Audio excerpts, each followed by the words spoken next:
উত্তর হচ্ছে জনগণ ভোট দিতে যাবে। এখন এই তারপরে যদি আমি এটাকে এলাবোরেট করি তাহলে আপনার যে ডেটা এটা সারা দেশের কিছু মানে নির্বাচনের আচরণবিধি লঙ্ঘন এবং কিছু সহিংস ঘটনার মতো ঘটনা ঘটছে এবং দুঃখজনকভাবে আমরা দেখেছি যে একজন প্রার্থী পর্যন্ত মানে প্রার্থীর যিনি মানে কি বলে নির্বাচন পরিচালনা যে দায়িত্বে ছিলেন জামাতের একটা উপজেলার সেক্রেটারি, তার মৃত্যুর পর্যন্ত ঘটনা ঘটছে। কিন্তু এরপরেও আমার কাছে মনে হয় যে মানুষ ভোট দিতে যাবে। কেন ভোট দিতে যাবে? কারণ দেখেন এখন পর্যন্ত মানে মাহবুব ভাই যে কথাটা বললেন আমি একেবারেই শতভাগ একমত যে উপদেষ্টা যে মন্তব্যটি করেছেন আমার চোখে উপদেষ্টার মন্তব্যটি পড়ে না। যদি এরকম কোনো মন্তব্য করে থাকেন এটা সম্পূর্ণ দায়িত্বহীন এবং আমি মনে করি যে তিনি যে চেয়ারে বসে আছেন এটা আইদার তিনি মেন্টাল স্ট্যাবিলিটিতে নাই সেজন্য তার এই চেয়ার ছেড়ে দেওয়া উচিত, আর যদি তিনি এটা স্বেচ্ছায় বলেন তাহলে তার মানে এই চেয়ারে বসে কথা বলতে পারেন না। কেন?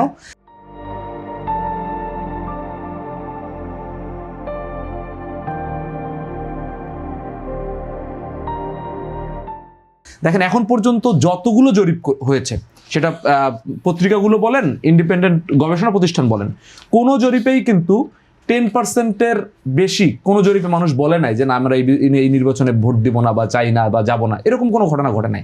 তার মানে বাংলাদেশের মানে আপনি যদি জরিপের 10% প্লাস মাইনাসও ধরেন তারপর আপনাকে ধরতে হবে যে 80% মানুষ ভোট দেওয়ার জন্য প্রস্তুত আছে। এখন যেই ঘটনাগুলো ঘটছে যেমন অস্ত্রে আমরা দেখেছি যে লক্ষ্মীপুরে হচ্ছে এবং হচ্ছে ময়মনসিংহের ছাত্র দলের কাছ থেকে 20টা অস্ত্র উদ্ধার হয়েছে, এরকম কিছু ঘটনা ঘটেছে। আবার ওই যে বললাম জামাতের প্রার্থী। এখন এই জায়গা থেকে আমি যেটা বলি যে ইসির জায়গা থেকে কিছু হচ্ছে মানে আমরা মনে করি দায়িত্ব পালনে কিছু ঘাটতি আমরা দেখতে পাচ্ছি, কারণ তারা শক্তভাবে আইনটা প্রয়োগ করছে না এবং বিভিন্ন জায়গায় আইন প্রয়োগ করছে সেটা একটু তার মতো করে সুবিধা অনুযায়ী। যেমন এই যে ঘটনাগুলো ঘটছে এই যে অস্ত্র উদ্ধার, এটা কিন্তু মানুষ ভোট দিতে আস্থার একটা মানে আপনি এটা দুইভাবে দেখতে পারেন। একটা হচ্ছে যে অস্ত্র আছে তার মানে আমি ভোট দিতে গেলাম না, আমি এটাকে ভিন্নভাবে দেখি। অস্ত্র উদ্ধার হচ্ছে তার মানে প্রশাসন ওই জায়গায় অ্যাক্টিভ আছে, সেখানে মানুষকে আশ্বাস দিচ্ছে যে না আমরা কিন্তু এই সন্ত্রাসীদেরকে ধরতেছি, এটা হচ্ছে। আবার আমার মনে হচ্ছে এই অস্ত্র উদ্ধারের কার্যক্রম আরও ব্যাপক হারে বাড়ানো উচিত এবং যে সমস্ত জায়গায় বাড়ে নাই এবং যে সমস্ত এই ধরনের ঘটনা ঘটছে যেমন টাঙ্গাইলে একজন প্রার্থীকে রিটার্নিং অফিসারের রুম থেকে ধাক্কা দিয়ে বের করে দেওয়ার ঘটনা বা বিভিন্ন জায়গায় যে একটু সন্ত্রাসী ঘটনা, এই ঘটনাগুলোর ক্ষেত্রে যদি ইসি এবং বর্তমান প্রশাসন আরও শক্তিশালী ভূমিকা পালন করে তাহলে ভোট দিতে যাওয়ার ক্ষেত্রে যে ন্যূনতম সংখ্যাটুকু রয়েছে সেই সংখ্যাটুকু আরও আমরা কেটে যাব। এবং আচরণবিধির ক্ষেত্রে ইসির কিছু আমরা পক্ষপাতমূলক আচরণ আমরা দেখছি। যেমন আপনি জানবেন গত 2 দিনে শারজিস আলম পঞ্চগড় 1 এবং সিরাজগঞ্জে সাইফ মুস্তাফিজ এনসিপির 2 প্রার্থীকে জরিমানা করেছে ইসি। কেন? কারণ তারা রাতে প্রচারণা করেছে মাইক বাজিয়ে। তো এটা আমরা খুবই পজিটিভলি নিচ্ছি। কিন্তু আমরা দেখেছি যে আপনাদের এই একবারে আমি নাম ধরে বলছি বাংলাদেশ প্রতিদিনের লাইভেও আমরা দেখেছি কিংবা বাংলাদেশ সবগুলো মূলধার মেরে দিয়েছি, নারায়ণগঞ্জে তারেক রহমান রাত 2:30টার সময় প্রোগ্রাম করেছে এবং তার বিএনপি ভেরিফাইড পেজ থেকে লাইভ হয়েছে এবং তিনি প্রত্যেক রাতে তার প্রোগ্রাম হচ্ছে। কিন্তু আমরা দেখছি যে সেটা আসলে সরকার আর প্রোটোকল দিচ্ছে। কিন্তু এই যে যাদেরকে পাচ্ছে তাদের উপরে এই যে নিয়মটা যে রাতে 8টার পরে প্রচারণা করলে জরিমানা করবেন, এটা যদি সবার জন্য হইতো তাহলে মানুষ আরেকটু কনফিডেন্ট পাইতো যে ভোট দিতে আমি যাবই, আমার ভোটটা কাজেও লাগবে, এখানে পক্ষপাতিত্ব হবে না। কিন্তু তারপর আমার কাছে মনে হয় যে মানুষের ভিতরে একটা নীরব বিপ্লবের প্রস্তুতি আছে, যেটা হয়তো সশস্ত্র না, যেটা হয়তো রাস্তায় নেমে না, সেটা হচ্ছে সে ব্যালটের মধ্য দিয়ে সে জবাবটা দিতে চায়।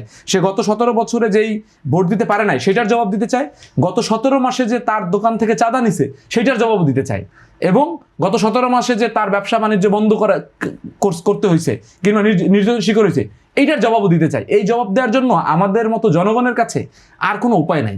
সেই একটা ভোটই তার জন্য একটা উৎসব বলেন কিংবা একটা বিপ্লব বলেন, এই বিপ্লবে মানুষ স্বতঃস্ফূর্তভাবে পার্টিসিপেট করতেছে। আমরা দেখেছি যে ভোটের দিন দেখবেন যে হয়তো একজন শ্রমিক সে 6,000 টাকা বেতনে ঢাকায় চাকরি করে কিন্তু সে 3,000 টাকা খরচ করে ট্রেনের ছাদে চড়ে সেই এলাকায় যায় গিয়ে ভোট দেয়, কারণ এইটা তার কাছে একটা জবাব যে সে নিপীড়নের শিকার হচ্ছে। কিন্তু আমাদের দায়িত্ব হচ্ছে মানুষ কি এখন এই পরিস্থিতিতে সেই 3,000 টাকা খরচ করে যাবে যে ধরনের সহিংসতা হচ্ছে? যাবে। দেখবেন আপনি ট্রেনের টিকিট পাওয়া যাবে না, আপনি এখনই ঢোকেন দেখবেন যে ট্রেনের যদি টিকিট ছেড়ে থাকে শিডিউল নাই, এটা কেটে ফেলছে মানুষ, এবং বাসের টিকিট পাওয়া যাবে না, দেখবেন দাম বেড়ে যায়। দাম বাড়ে কেন? কারণ মানুষ তো যায় না, গেলে তো দাম বাড়তো না। তো সেই জায়গা থেকে মানুষের এই আগ্রহ এবং মানুষের এই যাওয়ার জায়গাটা আছে। রাজনীতিবিদ, মিডিয়া এবং প্রশাসন এদের দায়িত্ব হচ্ছে মানুষের এই যে আকাঙ্ক্ষাটাকে রেসপেক্ট করে তাকে যে মার্কায় ভোটটা দিতে চায়, আমার বিরুদ্ধেও যে ভোট দিতে চায় তার নিরাপত্তা যদি আমি দিতে পারি বা আমার দেওয়ার মানসিকতা থাকে, এইটা একটা গণতন্ত্রের একটা মিনিমাম কার্টেসি। সেইটা আসলে রাজনীতিবিদদের মধ্যে তৈরি না হইলেও জনগণের মধ্যে তৈরি হয়েছে। এই জন্য জনগণ যখন ভোট দিতে না পারে তখন জনগণ ভোট আদায় করে রাস্তায় নেমে তাকে উৎখাত করে দেয়। মানে জনগণ তো প্রথমে চায় কি? প্রথমে চায় আমি ভোট দিলাম, আপনি সংসদে আমার শাসন করেন। যখন দেখে যে না আপনাকে ভোট দিয়ে দিচ্ছেন না, তখন বলে তোমার শাসন করার দরকার নাই, যে 5 আগস্ট শেখ হাসিনার ফালাই দিছে, যে আসলে তোমার শাসন করার যোগ্যতা রাখো না।